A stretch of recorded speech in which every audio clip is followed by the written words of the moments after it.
E o objeto que o Mike vê sobre a casa dele, ele então entra dentro de casa, fala sobre o que presenciou, se mostra surpreso. Isso leva mais ou menos 2 horas. Eu notei não pela duração de 2 horas, porque ele faz vários cortes, ele não gravou 2 horas consecutivas, mas porque os stories têm ali a marcação de hora e essa marcação ela tem uma diferença de 2 horas. Esse período aqui não mostra nada além do depoimento. Agora, em certo momento, Mike diz que o objeto passou sobre a casa dele, que era vermelho e gigante. Aí ele fala: escutaram, né? Gente, tá acontecendo de novo, é vermelho. Eu acabei de ver de novo. Ele acabou de passar aqui, acabou de passar aqui. Meu Deus, gente, é enorme. Essa é a primeira parte. Segundos depois, o verbo já entra no passado. Ele fala: uau, gente, era gigante. Gente, eu tô horrorizado. Era muito grande. Aí nos próximos segundos, o Mike tenta gravar o objeto, mas aqui acontece algo bastante curioso, que eu acho que onde ninguém entendeu direito o que está acontecendo. O Mike mostra, bem de relance, assim, por 2 segundos, duas luzes. Uma luz laranja, outra luz, então, mais amarela, mais esbranquiçada. Se esse fosse o objeto aqui, isso aqui fosse o objeto, o Mike não teria dificuldade nenhuma de filmar e literalmente apontar a câmera para o objeto. Ele ignora, porém, totalmente esses dois objetos. Ele não está nem aí para eles. Ele passa por esses dois objetos e o que ele vai focar depois é isso aqui. É um objeto muito pequenininho que aparece no céu, simplesmente piscando. Aí a gente tem duas possibilidades. Primeiro, o Mike é um incompetente que não consegue filmar um objeto desse tamanho. Ele simplesmente consegue, então, filmar isso aqui de relance e depois ele só vai ligar a câmera quando o objeto já está muito longe, quilômetros de distância. Não acho que seja o caso, não é isso. O que eu considero é que a luz laranja não é parte do avistamento. A luz laranja é a iluminação na chácara dele. A gente inclusive percebe o rastro aqui que a luz laranja e a luz amarela deixa. As duas então indicam ter o mesmo rastro, significa que as duas estão na mesma velocidade relativa. Se essa aqui está estacionária, a gente espera que essa também esteja estacionária, que é o que um poste de luz de fato acontece. O Mike não é estúpido para não conseguir filmar essa luz gigante na cara dele e só filmar depois desse pontinho aqui que ele consegue filmar. Então a conclusão que a gente chega, claro, é que o objeto de fato não é aquela luz laranja enorme, mas sim esse pontinho aqui que ele observa. Até porque ele também fala: aqui é monitorado por câmera, tudo na minha casa, não passa nenhuma formiga que eu não veja. Foi muito alto, eu não sei, eu tenho várias câmeras, tenho várias câmeras. Ele repete aqui 2 vezes. Isso aqui apareceria nas câmeras. Se isso aqui acontecesse, você teria um vídeo igual daquela menina lá em Portugal, eu acho, que conseguiu gravar um meteoro, um bólido, passando por cima. Você veria uma luz muito forte por um tempo muito curto que depois ficaria menor. Nenhuma câmera registrou isso. Já isso aqui, que é um ponto pequenininho, nenhuma câmera mesmo vai registrar, e é isso que o Mike faz questão de filmar e dizer que é o próprio. Ou seja, o Mike não está inventando que o objeto passou em cima da casa dele. O objeto só não é essa luz laranja, que é algo que o Mike nunca disse. Ele passou essa luz laranja de relance e as pessoas então deduziram. Sendo esse objeto, que o Mike visualiza e ele menciona uma luz vermelha, é provável de ser um avião. Um avião tem uma luz vermelha e uma luz verde em cada lado. Um avião sendo visto enquanto viaja para a esquerda vai mostrar para você aqui então somente a luz vermelha. No Flight Radar, a gente consegue encontrar candidatos que podem ser esse avião. Todos eles, claro, vão aparecer virados para a esquerda da casa do Mike. Mas a questão que fica é qual é o horário exato disso aqui e a direção exata disso aqui, porque a gente não tem nenhum dos dois. Candidatos são um jato da Gol, que ia de Mendoza para São Paulo, um jato da Aerolíneas Argentinas, que ia de Madrid para Buenos Aires, e um jato da Azul, que ia de Foz do Iguaçu para São Paulo. Eles então passam e eles seriam vistos se deslocando para a esquerda. Aqui você tem a residência dele um pouco para cima, então ele está olhando para lá, indo para a esquerda, e aqui você tem a residência dele o contrário, portanto ele, claro, está nessa posição aqui para baixo e ele está vendo então o avião indo para a esquerda, ainda que eles estejam indo norte-sul em sentidos opostos. Agora isso, porém, entra em contradição com o desenho que o Mike fez. Ele descreve um objeto discoide com uma luz ou fogo vermelho no centro.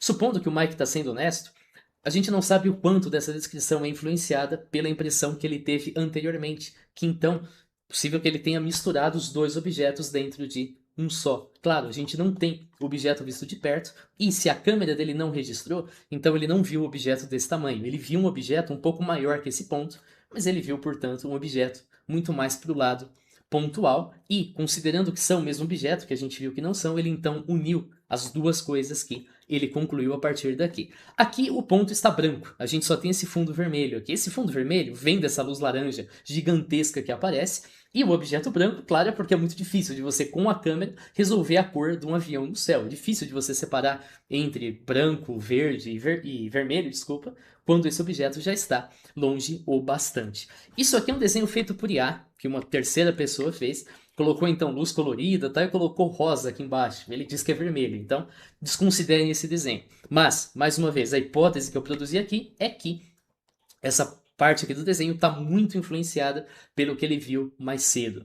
Lembrando, nada daqui presume que o Mike seja desonesto, nem que ele seja um estúpido. A gente está considerando o que outras pessoas que testemunham objetos do tipo e que acabam por serem identificados como objetos mundanos descrevem. Você pode ver o monstro de Flatwoods recentemente. Dá uma olhada aí no meu vídeo que eu fiz, como que as pessoas descreveram o que era simplesmente uma coruja. Vai lá, dá uma olhada para você ver o monstro que as pessoas desenharam e qual foi a explicação final. Vale lembrar também, inteligência artificial generativa não é ferramenta forense. Faz aquele... Tem aquela foto lá, acho que é do Bart Simpson, não sei, escrevendo isso 1000 vezes na lousa, tá? Inteligência artificial generativa, ChatGPT, Gemini, etc., não consegue recuperar pixel que não existe na imagem original. O que esse cara fez aqui não funciona. Funciona, claro, dá para produzir uma imagem bonita, legal, etc. Provavelmente é o que vai estar na miniatura, porque eu não vou deixar um borrão na miniatura, mas isso não revela a forma do OVNI. Ele só está gerando o que ele acredita ser provável com base na descrição do usuário e do conjunto de treinamento. Essa moça aqui, a Flavinha, também cometeu o mesmo erro e reproduziu isso. Tanto é que o chat perguntou qual imagem você gosta mais. Uma ferramenta forense não faz essa pergunta. Não tem essa, você prefere que o assassino seja loiro ou moreno? Isso não existe. Ele devolve o resultado e acabou. Mas aqui não. Aqui você está, ao preencher isso aqui, treinando o modelo. É o que eu sempre digo. Dá uma imagem do homem-elefante da cintura para baixo para IA, ela vai produzir um cara com a cabeça normal. Depois pesquisa aí quem é o homem-elefante. Eu, na verdade, não pesquisa, porque quando eu era criança eu vi isso aí num documentário e fiquei traumatizado por semanas. Tem a questão do objeto ser visto no Google Earth. Outros usuários acham que encontraram objetos estranhos no Google Earth. Um deles é isso aqui. A gente vê dois objetos, um de forma estranha, normal, e um bastante redondo, né? Com todo esse padrão. E a questão é, o que se trataria isso aqui? Primeiro, Google Earth não é em tempo real. Isso aqui é de 3 anos atrás. Adoraria que você colocasse um drone, qualquer coisa lá e filmasse. Não acho que você vai conseguir nada, porque isso é de 3 anos atrás. Esses objetos não estão na direção que a gente triangulou. Esse aqui é compatível com um balão com faixa. A gente tem notícias da época que mencionam isso. A imagem aqui faz sentido. O padrão que a gente observa nessa forma redonda que é a do balão também faz bastante sentido. E claro, isso aqui está no ar. Isso aqui foi fotografado na imagem aérea. Reflete a posição lá em 2023, não a posição atual. O outro, esse ponto aqui, está marcado como luz verde. Tem luz verde, sim. Tem luz azul e luz vermelha também, porque são RGB, são a base para você formar o sistema de imagem. Isso aqui já foi identificado faz muito tempo. Isso aqui é o que acontece em todas as partes do mundo no Google Earth e é simplesmente, então, um artefato do sistema de imagens. Isso aqui não são objetos não identificados. Tem então a alegação de que o Mike sofreu censura e até mesmo uma notificação da BIM. Os stories que o Mike postou no Instagram sofreram várias instabilidades. Isso levanta suspeita de censura. Agora, toda a rede social sabe quais perfis esperar tráfego alto, por exemplo, celebridades. Quais perfis esperar um tráfego mediano, por exemplo, influenciador. E quais deve-se esperar um tráfego mínimo, um cidadão comum. O perfil do Mike era de influenciador, mas ele recebe um tráfego muito alto em um tempo muito curto. Isso justifica a instabilidade temporária, porque os recursos alocados naquele momento, claro, não vão ser suficientes. Depois isso é ajustado. O perfil do Mike traz todo o material produzido numa série de Reels. Isso eu mostrei no começo do vídeo. Além disso, esse é o assunto mais comentado. Se você está em página inicial, tenho certeza, estou de olho fechado, vou abrir daqui a pouco, que o primeiro assunto é justamente a respeito do Mike. E é. Socorro Anitta oferece ajuda para Mayak, tá errado, né? Mike Leão, o homem que filmou o OVNI do Paraná. O segundo também aqui é do Mike Leão. Esse aqui fala sobre Anunnaki, a gente já tem vídeo, e aqui é sobre a morte do Arthur Brandão, que aparentemente é um personagem fictício. Ok, não é o Mike, mas aqui de novo, mais uma vez, volta então a falar de outro OVNI que não é o do Mike, aqui mais uma vez fala do Mike, e aqui uma pessoa olhando no tarô se o Mike está mentindo. Ok, a censura de qualquer jeito nesse caso não funcionou, porque esse assunto está bombando em absolutamente todos os lugares. O Mike diz que recebeu uma carta da BIM de um perfil anônimo. Eu acho que ele de fato recebeu essa carta de um perfil anônimo. Agora a questão é que essa carta não é da BIM. A gente tem aqui uma escrita totalmente bizarra. Olá, Mike Leão, né? Uma carta começa assim: me chamo X, agente técnico de inteligência da BIM, Agência Brasileira de Inteligência. Venho por meio do meu perfil pessoal fazer este comunicado, pois é único e exclusivo de interesse da minha pessoa. Claro, sendo documentado pela BIM. Isso não faz sentido. Aliás, se você fez isso aqui, um funcionário da BIM, é justa causa, porque se funcionário concursado é mais difícil. Mas, primeiro, além do português tudo errado, claro, sendo documentado pela BIM, ele não pode enviar um comunicado oficial agindo em nome da ABIN, sendo que é simplesmente interesse dele. Aí, gostaria de marcar uma reunião em um dia vago em sua agenda, o assunto é o melhor possível. Isso também não existe comunicado oficial. Assegurar seus direitos constitucionais como cidadão brasileiro, orientar sobre contatos que possam haver. Tá muito estranho essa conjugação de agências de inteligência internacionais. E você fica, mas peraí, é interesse pessoal ou é interesse da BIM? Porque a agenda que ele pretende discutir na reunião é um interesse mas da BIM, não um interesse pessoal. Aqui a gente tem então a assinatura, né? Essa matrícula não faz sentido. E aqui a gente tem a informação sobre a autenticação do comunicado. A gente tem inclusive aqui uma hash que permite então que nós façamos a verificação desse comunicado. Legal, você pensa, dá para confirmar, ok. Só que quando você tenta pesquisar essa opção de verificar a autenticidade da BIM, você não vai encontrar uma página da BIM que te permita fazer esse tipo de análise. Além disso, a escrita de ABIN é desse jeito, não é com todas as letras maiúsculas, que é o que acontece na suposta carta da ABIN. Isso aqui, por outro lado, foi editado, mas existe para outras páginas. Por exemplo, aqui, a Polícia Rodoviária Federal. Isso aqui de fato existe. No caso da ABIN, essa página nem existe, porque não é a prática da instituição fazer isso. Comunicado é feito, claro, em pessoa. Ah, mas será que não vai dar um problema gigantesco para o cara que forjar isso aqui? Não. Você está num país em que golpe em que pessoas se passam por Polícia Federal, por Polícia Civil, por Detran e as variações de cada estado, por instituição bancária, corre solto, num país em que tem gente que compartilha pornografia infantil na internet, isso demora meses ou anos para sair do ar. Num país em que tem gente que tortura animais na internet, isso sequer sai do ar, a pessoa sequer sofre uma pena. Então, não. Forjar a carta da BIM não dá em absolutamente nada aqui. E, considerando que o Mike se tornou uma pessoa mais pública ainda, considerando que a casa dele está marcada, é bastante provável que esse tipo de ação venha a ocorrer nas próximas semanas. Vai receber ameaça, vai receber todo tipo de doido na internet. Alguns mal intencionados, alguns simplesmente sendo doidos, alguns querendo trollar, mas isso vai sim acontecer. Fica aí, se vale alguma coisa, que ele se proteja em relação a isso. A gente tem um parecer da FAB, a Força Aérea negou que tenha detectado qualquer intrusão do espaço aéreo. Alguns usuários levaram a sério, outros falaram, mas é óbvio que o governo está mentindo. Ok, se você desconfia do governo, então por favor desconfie das coisas que outros governos publicam, como os vídeos de objetos voadores não identificados, mas que aí sustentam a existência desses objetos. Usuários questionaram também se a FAB iria conseguir detectar a intrusão. A pessoa falou, tá, o Brasil tem tecnologia para detectar um OVNI de uma civilização anos-luz mais avançada? Ou então você vai viajar anos-luz para ser visto por radares num país de terceiro mundo? Olha, o OVNI foi detectado por um sensor de iPhone.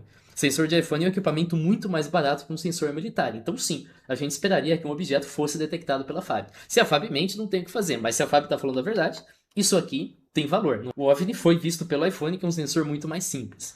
E outros registros do mesmo objeto, teve ou não teve? Outros 3 vídeos mostrariam que seria o mesmo objeto. Um deles, porém, a informação que a gente tem é que foi filmado lá em Santa Catarina. Esse objeto aqui tá. A gente está aqui numa ponte e o objeto está na distância. Não tem mais informações sobre direção, hora, localização, etc. Então é difícil mesmo de dizer só a partir do que a gente vê nesse vídeo aqui. É simplesmente essa cena. Claro, pode ser genuíno, pode não ser.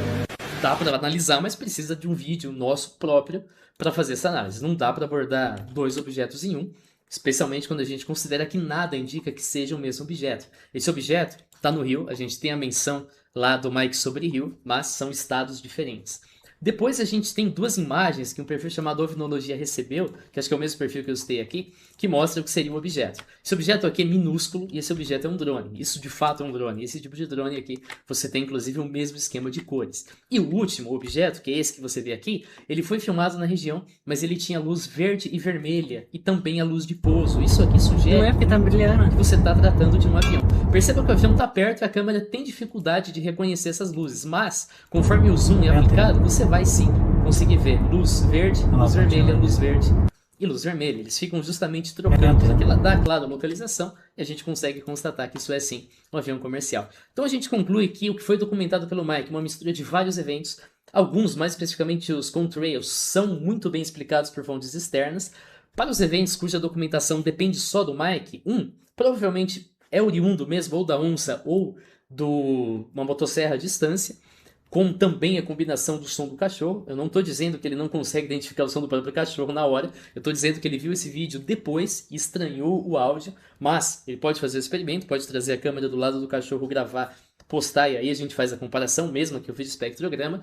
Nós temos também depois a luz vermelha produzida pelo avião, que é uma luz pontual e não é aquela luz laranja gigantesca do vídeo. O principal avistamento, por outro lado, é compatível com vários objetos luminosos no solo ao longo de algumas dezenas de metros. Ele ainda não foi identificado exatamente, mas tem vários candidatos: maquinária agrícola florestal, carros estacionados ou ainda um comboio também de carros. É importante lembrar que esse vídeo não considera o Mike nem como mentiroso, nem como estúpido. Tudo que a gente assumiu aqui, comportamentos que o Mike pode ter, é o comportamento que testemunhas de objetos voadores não identificados, inclusive que estava assustado, o Mike estava assustado desde de manhã, ele menciona nos vídeos, costumam ter. Inclusive, uma das coisas que assustou o Mike é fácil de explicar, que são os contrails. As premissas, então, simplesmente são comportamentos vistos em outros casos. Tem aí monstro de Flatwoods, dá uma olhada em como que os caras descreveram uma coruja. Dá uma olhada nos aviões, dos OVNIs de Nova Jersey. Você vai ver inúmeros casos, não estou dizendo que são todos, mas inúmeros, que as pessoas dizem: isso aqui eu nunca vi na minha vida, e filmam algo e dão ali data, hora, localização, direção. A gente vê luz vermelha e verde e a gente vai no Flight Radar e encontra precisamente o avião que a pessoa estava vendo. Pesquisa aí também, estrela de Jacó. Faz uns 2 anos, uma galera que viu Vênus no horizonte e concluiu então que isso seria a estrela de Jacó. Isso seria um sinal dos tempos, que isso nunca apareceu. Sim, isso apareceu. Vênus existe no céu desde que a humanidade se entende por humanidade. Nenhuma dessas pessoas é estúpida, nenhuma dessas pessoas é charlatã, essas pessoas simplesmente estão se comportando, como a gente vê que testemunhas de fato se comportam.